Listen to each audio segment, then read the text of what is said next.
What's up, guys? Back with your strongest duo on the planet, me and Rondel here.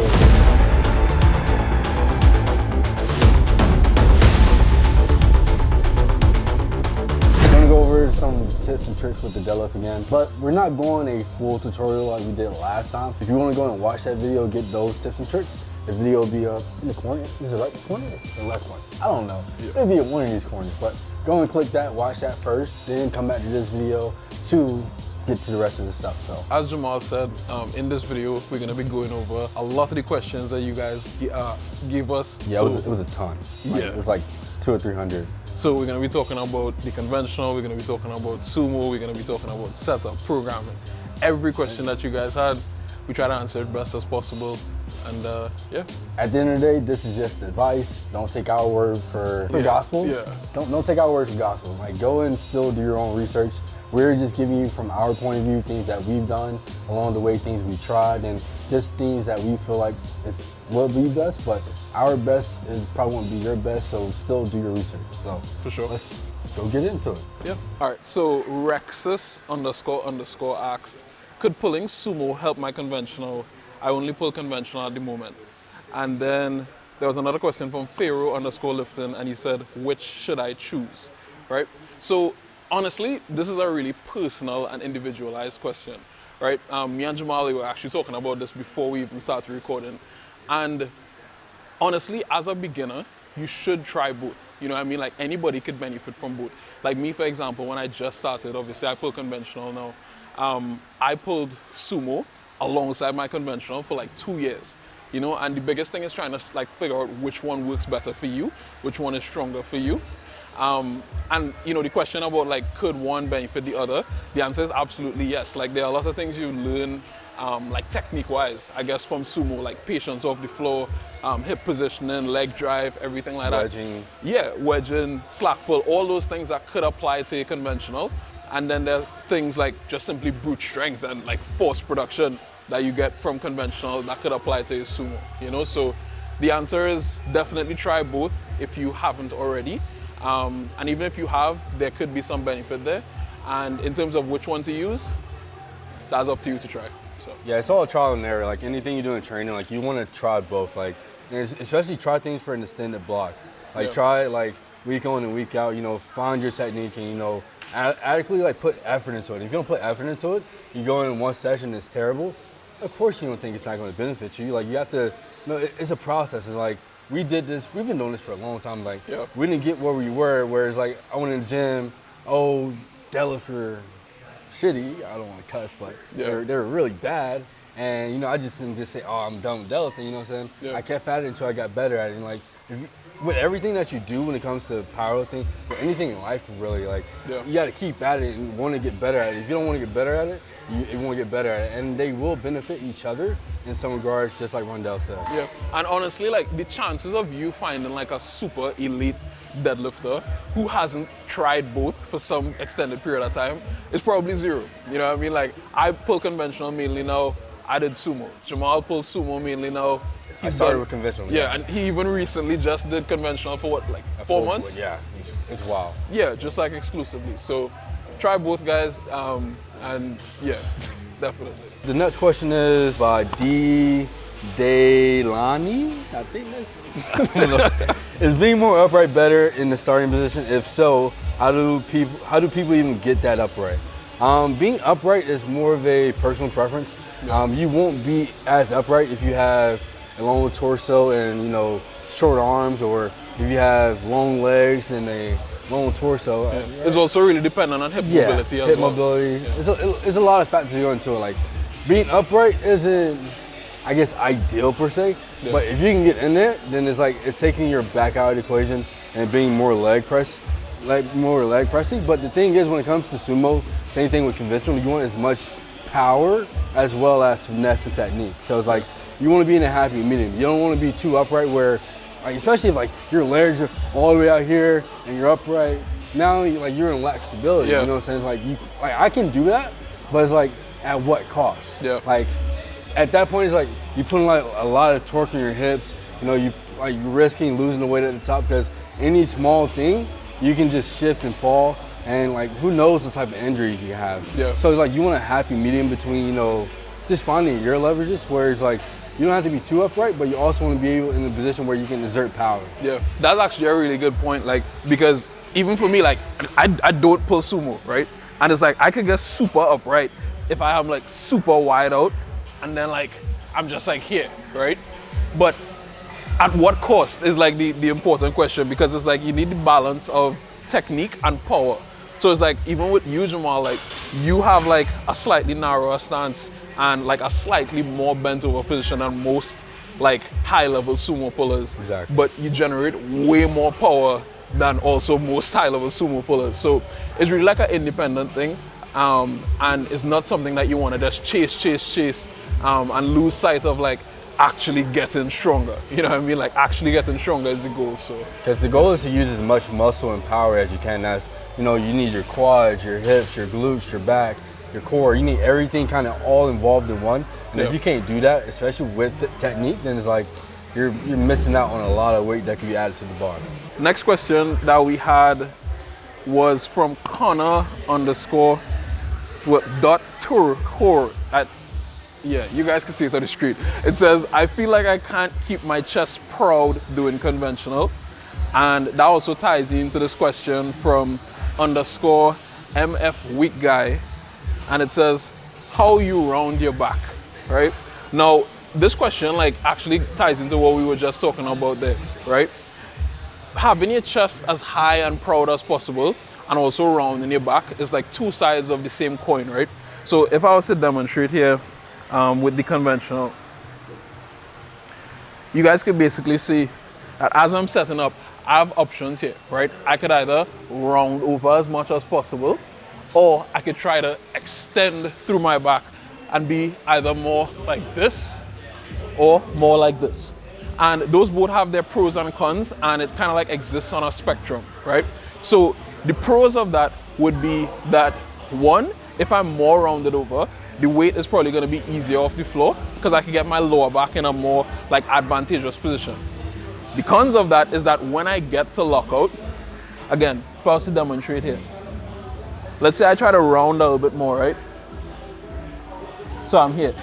This is gonna fly off the floor, but as I get to lockout, I now have to unravel myself like that, right? So rounding your back might be something that you don't necessarily want to chase, because as we said, there's pros and cons to it, where you could be in a position where you get to lockout and you're having issues with your lockout. Now, on the other side of that, you can see if I try to keep my chest as high and proud as possible, my back is super straight, chest is out, right? What that means is that the weight is gonna be very, very hard off the floor, right? So you wanna find a balance, and this is how I deadlift personally. So you'll see that there's some rounding in the mid to upper back, but nothing too crazy. So boom. So to answer both those questions, you want to find a balance. I don't know how you sort of like balance chest being proud and, you know, kind of like rounding your back. When I first started pulling, my goal was to, because every time like I was too strong and the bar was pulling me out of position on the floor. So what I would do is I would low key kind of hyper, like go into like a, what's the word? Extension To a certain degree with my upper body and my back. So that way when I'm beginning to pull, it pulled me back neutral. And then I eventually just found my position where it's like everything just started clicking. Now I can, once that position gets stronger, now I can like hammer it in, and I don't have to worry about it anymore. A lot of people, they don't focus on the small things. And especially when you have technique working, you know, you have your lighter days, your warm-up sets, like these are little things that you need to be focusing on. And if you don't, it's gonna like mess up on, like when you get to that top end of strength, it's all gonna come crash and burn it down. So it's like, you wanna be able to, you know, control yourself. And it also, this ties in with bracing, because once you learn how to brace properly, your back don't move too much, you know what I'm saying? Yeah. Your shoulders may round, your traps may like pull down, but that's gonna happen. That's what your traps are for, you know what I'm saying? A lot of people like, be trying to be, imagine doing this, being upright and trying to keep your back straight.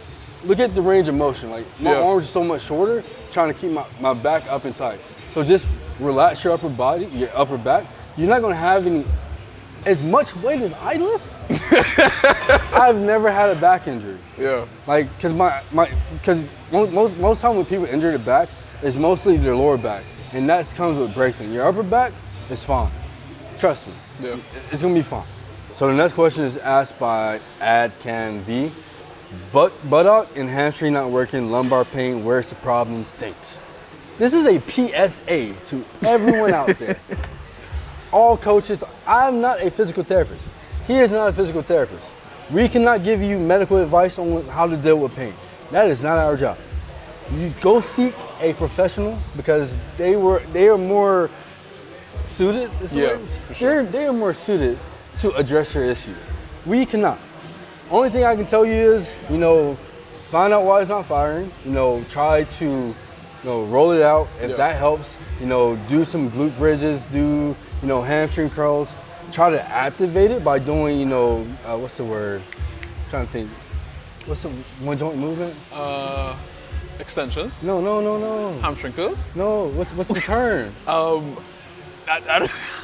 It's not a compound lift, it's a... Oh, isolation. Isolation lift, yeah. There you go. Isolate the hamstring and the buttocks, and figure out what the problem is. And if they can activate by doing those isolations, then there's no reason why they can't activate during your main lifts. Yeah. And as far as the lumbar pain, I don't know what your technique looks like. I don't know a lot of information to give you adequate, an answer because I don't have all the facts. And I don't say I don't want to know all the facts, but I don't know all the facts. I can't say anything. Yeah, when you ask your favorite lifter just a random question about pain or dealing with an injury and these different types of things, you're really just shooting in the dark. Even if they give you a response, that response is so uneducated because they don't know your situation. You could describe it in 15 words, but they don't know what you're going through, you know what I mean? So they don't know what you're doing on a day-to-day basis. They don't know your job. They don't know your training history. They don't know how you actually live. They haven't seen you being healthy. They haven't seen you healthy, broken down. They haven't seen everything. They haven't seen anything. So we can't give you adequate answers on these topics because we don't know everything. If I was your coach, then maybe I can address some things, but I'm not your coach. Yeah. So seek professional help. PSA. From Avidal_92. He says, how would you program a double at 9 out of your 1 rep max? Basically, what I want to talk about is number selection, right? Because there's something that I realized Jamal is just naturally really good at. It's something I'm naturally really good at. And it was something that for a while, I didn't even know was something that people needed to get better at. Because it's just so second nature type thing, you know what I mean? But you need to get better at number selection. I have an entire separate video on this, but basically a double at RP 9 is really just a guide. RP is just a guide. Your goal should be to understand and know your own training and progress your training over time. So it's if it is your best double at RP 9 is X weight, you should try to aim for X weight plus 10 pounds, plus 5 pounds, plus 15 pounds, or maybe even X weight on the dot, depending on how your training is going. So it's it shouldn't be based on what your 1 rep max is or... Yeah, exactly. It's not based on none of that. It's based on, when it comes to training, it's based on trends. Yeah. Because I can have a training block where my bench is kind of trending, slow progression. So throughout that block, I know okay, I can only do so much. And going to that next block after that, I know how my last block went, so I have to kind of keep that trend going until my body shows me otherwise. And I go into a session where it's I feel really strong. Yeah. Oh, now I can push it a little bit. You know what I'm saying? But if I don't feel like that, then I just stay along the trends. When it comes to training, you just follow these trends, and same thing for deadlift is you have to set yourself up for certain numbers. If you don't set yourself up, you'll never achieve those numbers. For me, they'll send me my training block, and that first week, I'll let them know my end goal and where I'm starting at. And now it's what steps do I need to make along the way to get to that end goal? Even though that's the end goal, it may not be there, but the goal is to make it be there. Yeah. So it's 9 times out of 10, most people when you start a training block, it's going to be really light, really easy, and that first week is going to tell you, okay, week 4, it could be a possibility, but now what I gotta do in this second week, I gotta set myself up for a big third week to pivot myself into that final week. Yeah. If I take an easy third week, that final week, there's no thought in my mind like, okay, I don't even know if that's gonna be there. You know what I'm saying? Because last week, I'm nowhere near the number that I wanted to be at. So it's like, now you're stuck in like figuring out is that number gonna be there? So, because at the end of the day, at that point, you didn't set yourself up for success. Yeah. And that's just how training goes. Like, it's trends. Yeah. Like, nothing ever goes as planned. You just have to make the necessary steps from training session to training session, you know, and build momentum. So. Yeah. And that's massive because like even today, like earlier today, Jamal was training and he just hit the 948 for 5 on deadlift. And I was like, oh bro, you should go like 925 right now. I was like really adamant about that based on his 1 rep max, based on everything like that. But because he understood like the general trend of his training, because he's the one like actually executing week to week. He did this session last week, he did the session the week before that. He knew what he had, you know what I mean? So it's like, it's really about like getting to know yourself and how certain things kind of like I guess indicate what else would happen. So it's like, okay, this week was X, next week I could expect X plus this, you know what I mean? Like, and just like learning yourself for real. So getting super specific with like RPEs and percentages and stuff like that is genuinely not how I think most people get to the strongest that they could be. It's really about learning yourself and, as Jamal said, identifying trends. So. And it's like, just like I said, if you sit down one day, I can't do it with you guys right now, but it's like, I think about numbers from like that top set to the back downs to, you know, just everything, like secondary days, you know, what can I do to set myself up for success on what I want to do? Sometimes in a training block, especially for beginners, you guys should adhere to the program and, you know, stay within a certain range and like low ball to a little bit. Yeah. You know, as a, you know, more advanced intermediate lifter, you can kind of shoot, especially if you're like in the off season. I say take a risk if it's there, but if you're in prep, then it's like stay, you know, always shoot sub max, you know, because at the end of the day, that training stimulus is going to carry you away into those big PRs. You may not see it on a 4 or 5 rep PR or 2 rep PR, but when it comes time for game day, you know, all that fatigue you built up, all that volume you built up, and once you taper, it's going to set you up for success. And like, you may not have to hit a PR in training. Some people don't hit PRs in training. Some people hit their biggest numbers on meet day, and their training didn't indicate none of that. So it's a lot to go into it. For sure, yeah, and that's the thing, like we don't want to keep harping on it because it is like a very, very kind of like in-depth subject, but even for like individual lifters, it's also different for individual lifts of that lifter. So it's like, you might be the type of lifter where like you have to hit a triple within 5 pounds of your 1 rep max in order to see progress. And then on deadlift, you might have to hit, you know, a double that is 50 pounds less than your 1 rep max to see progress. You know? So it's different for different lifts. It's really something where you need to learn yourself over time and learn how to identify trends, not just within a training block, but over the course of, you know, 4, 5, 6 training blocks, and learn how to string them together as well to set yourself up for success. So the next question, I have a question. Rondel also has a question. My question is from Meta Metallic. How to improve grip for conventional lifts? Yeah, and mine is from Andy Truong, and it says how to hook grip without tearing the thumbs on heavier loads. So when it comes to grip training, it's like anything that comes when it comes to strength training. It's all about progressive overload. Like, you have to train your grip just like you train, you know, the weight that's on the bar. So it's like, the more you get used to lifting certain numbers, the easier it is going to your hands and your CNS and your bodies. Like, if you go and try to pick up something that you never picked up before, and it's with, you know, your mid grip, if you're not used to it, of course it's going to feel heavy. Of course you're going to slip because mentally you're not there and you're not locked in, and it's going to cause disruptions in your grip. And like, for most people, once they get in their head, the grip is the first thing to go. So it's like, once you build confidence about certain numbers and lifting weight, and, you know, confidence in your grip, and that's like kind of second nature, grip gets easier, and like, you just build up tolerance over time. For sure. Yeah, I guess to break this down like as simple as possible, because we actually have an entire video that we did on like grip for deadlifts, but to break this down as simple as possible, you have 3 different grips, right? Let me just explain it real quick. So we have regular double overhand, which looks like this. It's just regular double overhand. Then you have mixed, where one hand is under, one hand is over. And then you have hook grip, where both hands are over, but your hand is sort of like over your thumb, right? Now, the reason why I mentioned that is because I guess it's a little bit different for each type of grip, how you would get stronger with that, right?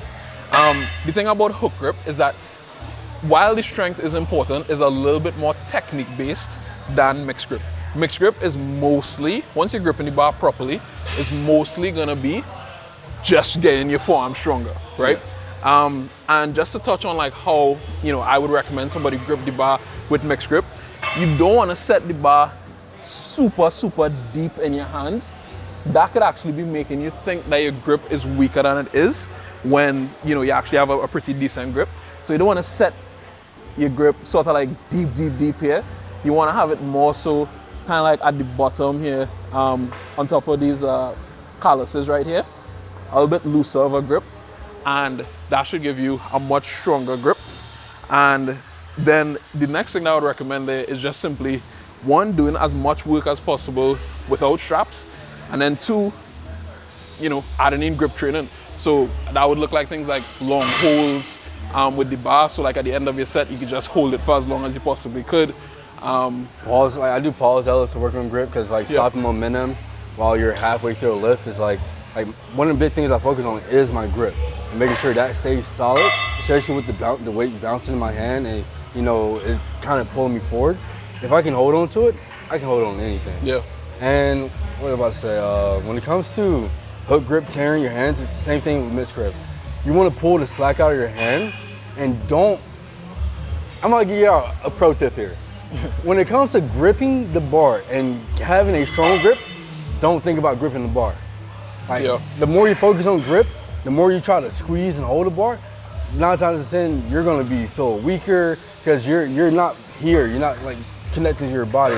You're thinking about your hands, and now your technique and everything else is out of whack.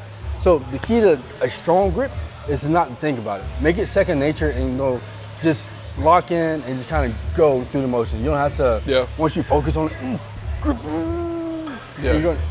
it's gonna make it harder. Right? And that's massive. Like every time I've torn my hand, whether it be mixed grip or hook grip, I've been over gripping the bar. So it's like when it is you're really, really worried about your grip, right? You're trying to like grip the bar as hard as possible. You probably look something like this, where it's like you're getting like as deep as possible here, and you're just like, you're super, super locked in. Now, while that could work, depending on the weight on the bar and things like that, you're more than likely gonna be better off with a slightly gentler grip, where there's like a little bit of slack in between my bar and the webbing of my hands. If I grip here, more than likely, as I start to pull with any significant weight, it's gonna come down in my hand, and that's what is gonna cause the tearing there. Same thing with the mixed grip. If I grip over here, you can see the meat of my hand there literally bunches up.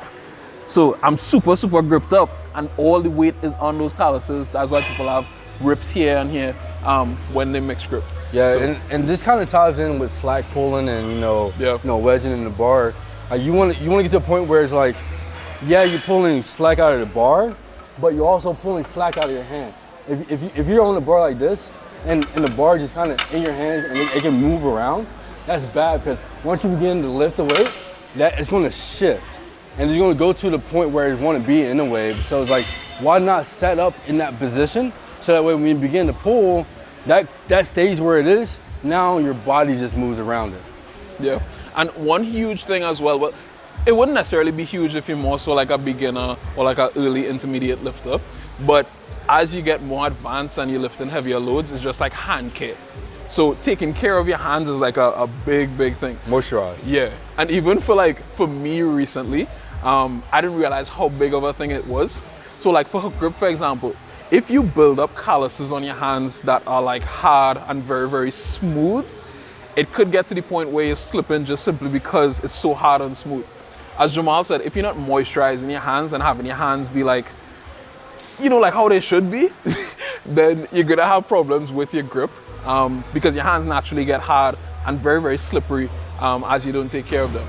But as I said, that's more of an advanced thing. Like even me, for example, I only started doing that like last year. So You just really need to do that if it's your first or second year of powerlifting. So. And another thing, just kind of tie most of the things we talked about already like, together. You want to build a routine. You know, when you're approaching the bar, build a routine so that way you know if you do something wrong or something off, that you know what the problem is. If you're always going to the bar and you're just doing some random stuff every time, and how can you build like technique? You know, like what's the word? I can't talk tonight, man. Yeah, technique consistency, you know, grip consistency, all that stuff matters. So it's like every time you see me, this is me. I can show you videos back until 2017, 2016 when I first started. Like every time I do it, I walk up to the bar, left foot, right foot, you know, stand tall, visualize like I said in that last video with the deadlift tutorial. Then, you know, figure out where I am. Then I set my grip. Now I'm locked in, and every time. Build routine, that way you know if something's wrong or something's off, that you can fix that issue. And it's like, same thing with grip, it goes hand in hand. All this stuff ties in together. Yeah, and this is something I was actually mentioning, again, before we started recording, is that you want to record yourself as much as possible. So it's like, from the time you put one plate on, to the time you hit your top set, your back downs, everything like that, you want to record as much as possible so that you have as much feedback as possible. Even if you delete the video right after the session, if you're watching it within that session, you get that immediate feedback that, hey, I did this wrong, or this was different to this set, or all these different things. So it's like, the consistency is extremely important, and recording yourself and looking at your lifts is extremely important. I can't tell you how many people I know who are like trying to train and get stronger, and they just record their top set and that's it. And I'm like, what are you doing? Like, you need to record all your sets like that, well, as many as possible, you know, until you get to the point where it's like you're not necessarily working on anything too hard. Then you could, you know, skip some back down recordings or whatever. But when you're actively working on something, record as much as possible. And as Jamal said, keep that technique consistency, keep that repetition up, and yeah, everything will come. And like I said, when I talk about routine, this goes to your whole life. It's like you said, like everything plays a role into your training. That's sleep at night. That's, you know, how much did you eat before that session? Did you foam roll? Did you move around today? Did you get steps in? Like, all this stuff plays a role. The time that you train. The time that you train. So it's like, we can go back to the previous question. So RP 9 double, whatever. Say you went on a 5-mile hike with your girl before that RP of 8 last week. Now you did a double, and that RP 8, like, it was heavy. So now this week maybe you feel easier. But say you did that 5-mile hike on this RP of 9 day. Of course that sets you on stuff. So be mindful of everything that you're doing, because everything that you do in life plays a role into what you do in the gym as well. So. Yeah, for sure. And it's not necessarily that you need to like not do anything to affect your training, but it's more so about understanding how things affect your training. You know, like some people come into the gym and it's like they're surprised when something doesn't move as they expected, but it's like you break those trends that we spoke about when you have like random shit pop up, when you stay up, you know, 3 hours later than you usually do, or you don't eat that day. All these different things play into each other. So that's a great Exactly, and it's like, there's a lot of, we can talk about this subject all day, because like people like say me and him, like me and Rondel, well, I can't say me and you, but say me and Duhan per se. Duhan's behind the camera right now. Duhan has a kid, he has a girlfriend, you know, he has a lot going on, where he also is like, this isn't his, like, lifting isn't his full-time job. So it's like, Duhan has to film all morning, you know, his shoulders may be tired. Now he gets in the gym and try to have that session. He was up all last night with his kid. You know, he didn't get enough sleep. He's didn't get enough recovery. And me being Duhan's friend, and we were on the same program, and we're like progressing at a certain rate, Duhan may have more roadblocks than I would. And he may not be progressing at the same rate I am, but that's perfectly fine. And a lot of people get caught up in like, oh, my friend just hit a PR, so I gotta hit a PR. Or, you know, we just talking about grip. I don't know where we're going on a tangent. But no, I'm just saying, like, it's building a routine. Like, your life and your friend's life isn't the same. So You all don't go through the same things on a day-to-day basis. You all don't think the same. And you know, everyone has their own struggles. So it's like, be mindful of your struggles and your what you do on a day-to-day basis and how it plays into your training, because your scientific experiment is your scientific experiment. Yeah, I feel like at this point we're preaching, but I literally want to make this next point. Even if you have a situation where, let's say, you know, your training was trending really well, and on a particular session or a particular couple sessions, you know, maybe you had some shit pop up, stayed up late, didn't eat, all these different things, and that session didn't go well, or that training block didn't go well, the work that you put in is never like lost or in vain type shit, you know what I mean? It is always kind of like shows up, but it could show up later. So it could be a situation where you run like a 12-week training block and you see no progress, and then the block after that, you just hit like a massive PR, or 6 months after that, you hit like a massive PR, you know? So the work is never like lost, even if you have stressful situations and things like that. This one stressful session isn't the end of... Exactly, like, like you have another session to get better at. So like, don't be, what's the word? I can't think, man. I'm sorry, guys. My brain isn't working. I had a big PR today. He did. Don't not hinder. It's not hinder. I mean, don't come down on yourself. Yeah, don't come down on yourself. Yeah. I'm saying, don't like hone in on that problem or that session or that set. You know, just move on. Like, it is what it is. Learn from it. Move on and do better. That's all you can do. So the next question we have is, well, I have two. Mr. Jamal, how do I improve my conventional lockout? This is asked by Mr. Flips. The next one is asked by Owen Sweeney, how to get better at locking out on Sumo. So to answer your question for both these, it's improving your start position. So like we said, like building routine and everything, and learning to be in the most optimal position. So when it comes to Sumo, you don't want, like I said, you don't want to be, I guess, too wide, too upright, because now you're unstable when it comes to, you know, lockout. Conventional, you don't want to be, you know, rounded off the ground. So how you gonna lock out if you're already in a compromised position? So the goal with both is being the most optimal position that you can overcome in the end. If you're already in a terrible position off the ground, there's no way. I've seen some freaky stuff, but there's no way you're gonna be able to overcome that consistently and improve your lift like you want to. So the goal is to build a good foundation. You know, if you most of the time people ask this question, and is that weights that they like, it's like, is their upper echelon like numbers? Yeah. Like it's near max attempt numbers, and like maybe you're just not ready for that weight just yet. Yeah. Like that could also be a possibility. But also just improving your start, you know, putting yourself in the best position possible to engage everything and lock out everything simultaneously. So it's like you want to be able to lock out your knees, hips, shoulders all at the same time to it creates a powerful lockout. Same thing with conventional. You want ankle, knee angle, hip angle. So when you get right here, it's extending everything all at once, and it creates a powerful lockout. Yeah. And then you don't want to lock out your knees too fast or your glutes too fast, because it's just you need kind of everything all at once. So usually, and it's not like a coincidence that most people who kind of like fail deadlifts at lockout, they usually super fast off the floor, and then they just get there and they stick. And the biggest thing, as Jamal said, is that starting position. It's not necessarily that you have weak glutes or like a weak lower back, which a lot of people just like automatically default to. It could be that, but once you fix your starting position and you sort of like balance it out, as in you like trade some of that like speed off the floor for a smoother lockout. And it's kind of like what I spoke about before, right? So it's like, if you're in a position here where you allow rounding in the mid to lower back, and even like a lot of rounding in the upper back, right? And this is what actually Jamal spoke about before.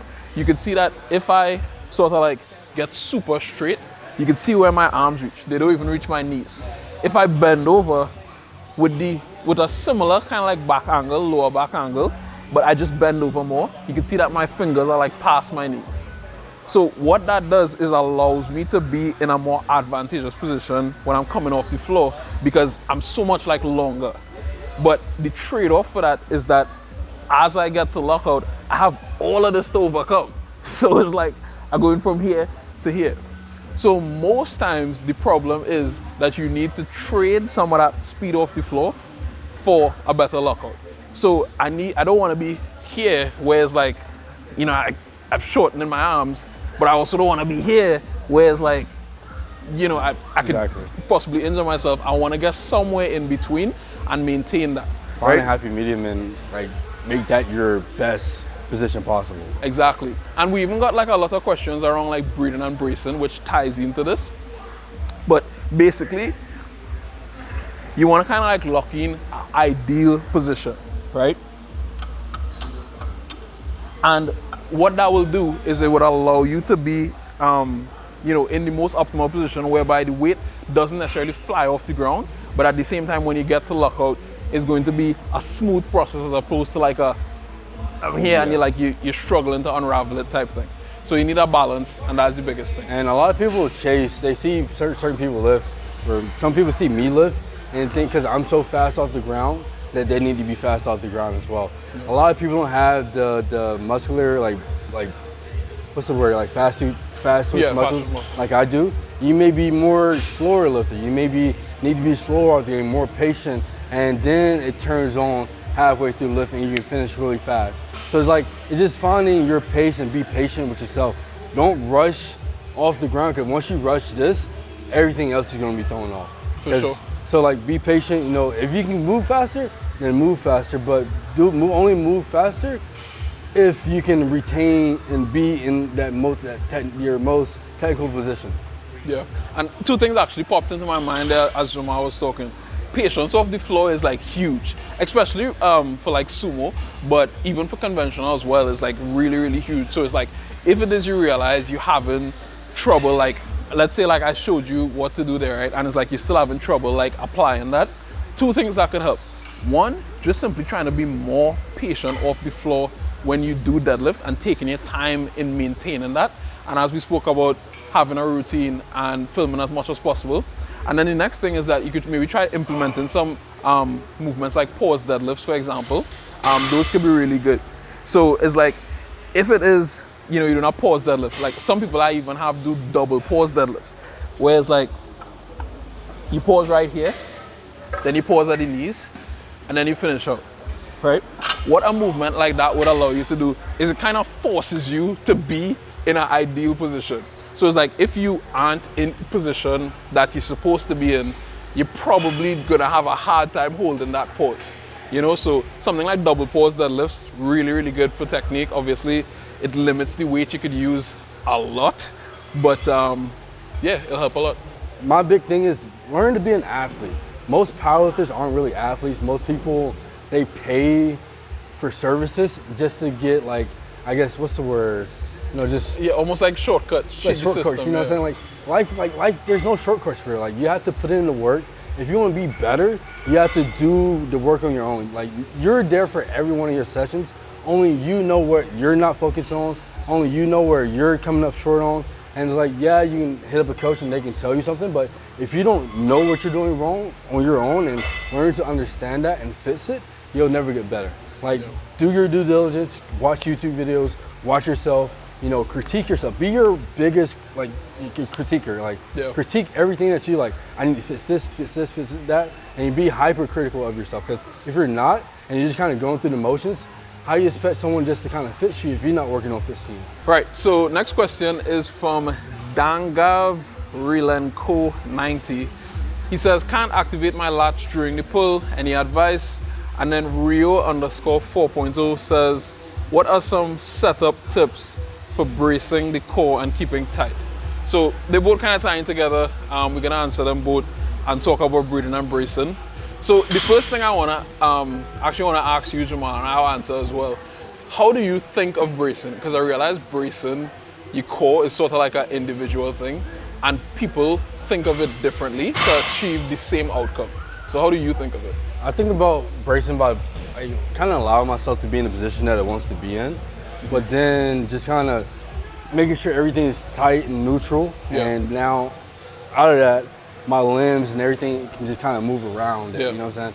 if I'm in a position where I'm trying to like control everything and like be like super tight, Yeah. then it's like something's got to give. Yeah. And most times it's your core. So I try to make sure my core is set first and everything else is set around it. Now I have more stability. Yeah. So how I think of it personally is like if someone was gonna punch me in my stomach. Exactly. Yeah, that's exactly how I think of it. So it's like if I'm trying to like brace my core against like the impact of someone's fist, I wouldn't sort of like lift my wrist, my rib cage up and then have my like stomach exposed. I would sort of like come down a bit, not necessarily like crazy down like that, but I would come down a bit so that I could engage my abs, and I would take in a bit of air, not necessarily like, you know, as much air as I possibly can, but maybe like 50% as much air as I can, come down a bit and just sort of like tense up as much as possible with that brace. A quick advanced tip that helped me at the beginning, I don't necessarily do it this much, but it helped me feel exactly what I should feel, is you could take your tongue and push it flat up against the roof of your mouth after you take in the air, and it helps a lot. It's called the Valsalva maneuver. It helps you feel what you should feel when you brace correctly. And when you brace correctly, you want to be, it's a 360. It's not just forward and push your stomach out. It's like you want to be able to push out and like squeeze everything around. Yeah. And create like a really condensed core. Yeah. So this obviously ties in to like using a belt as well. Me personally, this is not a question that we have. Well, I don't know if it is, but beltless work. Like, do you do beltless work or? I do beltless work because I mean my core is strong, so yeah. Sometimes I don't need a belt, but the belt is there for safety at times. So there's certain weights I do need it for, but there's certain weights where it's like I'm not at risk because I've built my tolerance up to a point where I'm stronger than like. As you get stronger, your core should be getting stronger. Yeah. You know what I'm saying? Yes, I'm adding weight to the bar, but I'm adding weight and everything around it is getting stronger as well. So I'm able to do beltless work with like 900 pounds because obviously I'm stronger than 900 pounds. Like you're able to do beltless work with, you can probably beltless squat 700 pounds. Yeah. But for him, he has back injuries, you know, he's injured. It's like, is that really beneficial to his progression? Like he may need to take extra precautions and use the belt because he is prone to those issues. So a beltless training is, you can do it. Most of your warm-ups up into maybe 60-70%. I advise most beginners to, you know, try to use, you know, without a belt, because once you start, the belt is a tool. Yeah. It is not end all be all. Like it's not going to save you. It's not going to add like 1,000 pounds on the bar. It's not going to do that. A belt is a tool, and once you learn how to utilize it in your training and use it for your benefit, then you can progress your lifts. But beltless training is what it is. I mean, some people like it, some people don't. Some people are better out of the belt. Some people are, you know, great with the belt and like trash with beltless. So it's like, in theory, I'd rather someone be stronger beltless and, you know, have great technique. Then when you add a belt on top of that, you get that much stronger. So yeah, for sure. So I personally, I recommend that, like, so if you don't know how to use a belt, then you should use it as much as possible to get that like practice and training in. Especially if you plan to compete, then it's like, you know, you're gonna lift with a belt in the meet, so you might as well like use it as much as possible. But once you have the skill, the technique down and it feels comfortable to you, that's when you could up like in the off season or whenever you like to do like optional beltless training, right? But I guess the way how like the belt ties in with like breathing and bracing, the first thing for me personally is that you want to find obviously like the most optimal spot to put your belt, right? You don't want it to necessarily be too tight, but at the same time you don't want it to be like too loose, right? So like, let's say for example, I had the belt here and I latched it in. I mean, I could brace here, but at the same time it's like I have all this space where I can fit my hand in, right? So for me, what a fairly tight or like decently tight belt setup would look like is something like here, where it's like I could still move around, I could exist like this. It's not too tight to the point where like, you know, I feel like I need to get this off as soon as I'm done with this set. But at the same time, I could only like just barely maybe fit like a couple fingers in there, and definitely like not all the way through as well, right? So also as Jamal spoke about is that like 360 brace. I feel like when you have a belt on, you could even like better feel the 360 brace because you feel it push out against the back of your belt. When you sort of like doing beltless work, a lot of times you only feel that brace like kind of like on the side and the front. but with the belt on, you really feel that 360 brace, and you should feel that 360 brace throughout it, right? So I think the other question was lats. Yeah. When it comes to deadlifting, we're powerlifters. Like we're not trying to fill our lats. Yeah. We just kind of maintain, stabilize our upper back and our core. And when it comes to lats, your lats kind of just, they don't really play a role for them. They just kind of, they just stabilize your upper back. Yeah. So usually they, sometimes your upper back gets rounded and they get pulled over. Yeah. But I don't know, it's a loaded question because they don't really do anything. They just stabilize. So what I think they do is that they stabilize sort of like the arm down. So that like depression that you have. So it's like, if it is you're locked in to, let's say you're locked into a point and like you're here, that like pulling down there is what the lats sort of do to keep the arm in place. A lot of people try to think of it as like retraction, and that is the opposite of what you want to do. That shortens your arms, it lengthens the range of motion that you have to go through, and also puts you in a position where you could probably get injured because your lats can't take that load that you're about to deadlift. Exactly. Right? So when it comes to, like I said, like when you setting up in any grip, you want to squeeze your pinkies into the bar. I tell people to turn the pinkies into the bar because it's like it helps turn on your lats. It helps stabilize your upper back as well. But also while doing that, your lats stabilize, your upper back is stabilized. Now you can push your chest through. Yeah. Because if you're just sitting here and your lats are kind of loose and they're just kind of like doing whatever, it's going to be hard to bring your chest through because you don't already have that. So like you said, they bring your shoulder, your arm down and back. Yeah. So just squeeze your pinky to the body and you're able to keep your chest up by keeping like everything kind of locked in. Yeah. So what I'll basically go through is I'll go through my entire setup and like what I think about with bracing, and then I'll let Jamal do the same so you guys can see like exactly what our process. He said it's the same. It's late, guys. I'm tired. Right? So let me walk through the process. So as I said, the belt is tight, but it's not too tight. Obviously, when I latch in, it's gonna get tighter as well. Here, I'm doing the exact same thing that I would do if I didn't have on a belt. So again, slide bracing. You can push your tongue up against the roof of your mouth if you want. I personally don't do that anymore. And then I'm bracing as if someone's gonna punch me in the stomach. So slide depression and down. Obviously, I'm not gonna do that right now, but that's exactly what I'm gonna do when I do like get my bracing, right? So I would set up as normal, and Jamal thinks about it in terms of like with the pinkies. I personally think about it as like my elbows. So once I'm here, I push back up to create a little bit more space for me to breathe and brace. Because if I was to breathe and brace right here and then just pull, some people do it, but I personally need a little bit more space. So I bring the hips up, I breathe in, same brace that I spoke about, and then as I'm coming down, that's where I engage the lats. So I go from having the elbows point out like that to back.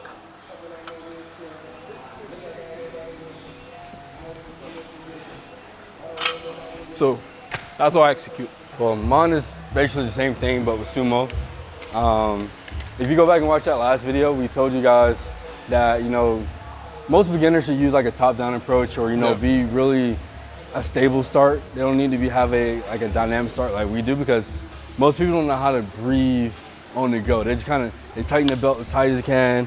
They go up, and they just focus on the belt being super. I just cut myself. They just focus on the belt being super tight as their brace per se. So it's like once you learn how to be just beginners, top down, or have a stable start, and really lock yourself in with the core and everything, make sure everything is moving properly. So, but like I said, everything that Rondel does, I do the exact same thing, but just Sumo. So grip, feet, stand tall, lock my belt in, feel the brace at the top a little bit. Now I can go down, set up, however I set up, then I breathe and go. So I brace. When do you think about the pinky thing? Like at what point? Right here. Same thing? Same thing to a certain degree, but what I do is I'll set my grip, then I feel it first. Now, okay, and I can just go. It kind of floated, right? Yeah. I hope you guys noticed that, like, even though we weren't trying, the weight was still floating. And I think that's literally the first question that we answered, is like, the weight should float. That's how you know it's a good setup. So this is going to be the end of the YouTube video. If you guys want to see more, head over to the link in the description box and go and check out my Deadlift Specialization V3 program. It's going to be specialized for sumo and conventional. This is the first time we've done this, but there's going to be a lot more information that's going to be in this program. It's going to be catered to you guys. Like, you guys know we put out quality every time. So like, if you guys love V1, V2, you're going to love V3 because it's, like I said, every time we come out of the program, it gets better and better with time, like fine wine. So, see you guys. Hope you guys enjoy the program. Go and watch the rest of the clip in the video. Hope you guys enjoy.